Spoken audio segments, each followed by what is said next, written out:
Matapos ang dalawang impresibong laban ni Marlon Tapales alias Maranding Nightmare sa bansang Japan, ay muli itong naimbitahan para makipagbasagan ng muka.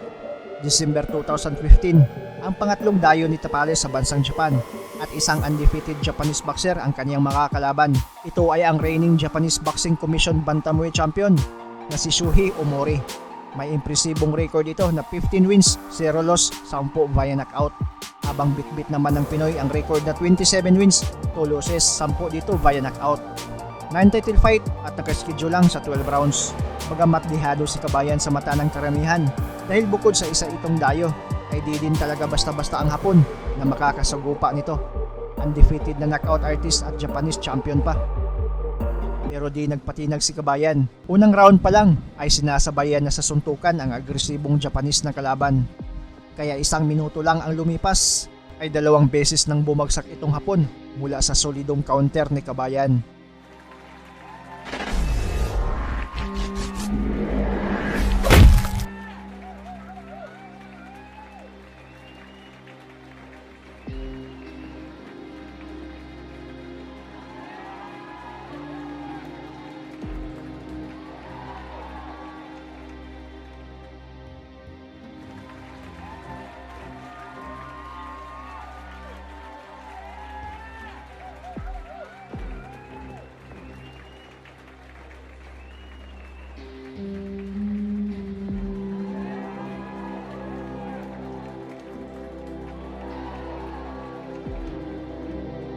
Round 2 nangangamoy panalo na si Tapales. Bagamat sinubukan pa ng Hapon na sabayan ang lakas ng dayong Pinoy, ay di na din ito umubra, di na nilubayan ni Kabayan hanggang bumagsak na naman ito sa laban.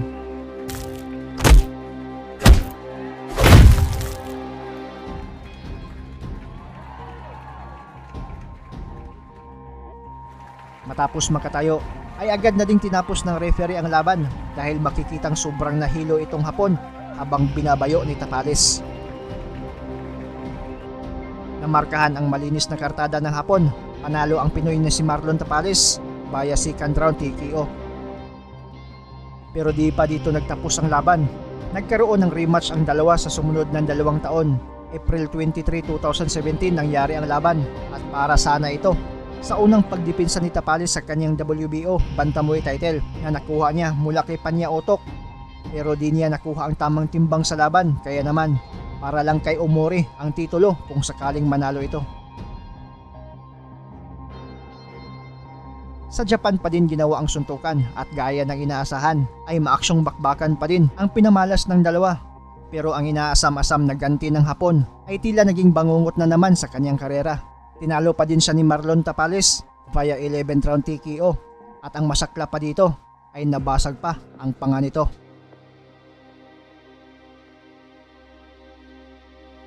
Sa mga gustong tumalpak dyan sa legit online betting ay i-recommenda ko ang 1xBet. Malalaki ang odds, mabilis lang mag-deposit at syempre mag-withdraw. Pwedeng gumamit ng GCash, bangko, cryptocurrency at marami pang iba. At pwede kang makakuha ng up to 7,000 pesos bonus sa unang deposit mo. Magpa-register lang kayo gamit ang link na nakapin sa comment section sa ibaba at huwag kalimutang gamitin ang ating promo code sa unang deposit mo para makuha mo ang bonus na up to 7,000 pesos. At sa mga magtatanong kung paano mag-register at mag-deposit, naglagay na din ako ng link ng video sa comment section para di na kayo mahirapan pa. Madami kang sports na pagpipilian. Pwede kang tumalpak sa basketball, UFC at syempre boxing. Kung trip mo naman ang online casino ay marami din dito. Matataas ang odds, kaya ano pa ang hinihintay mo? Talpak na!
Hi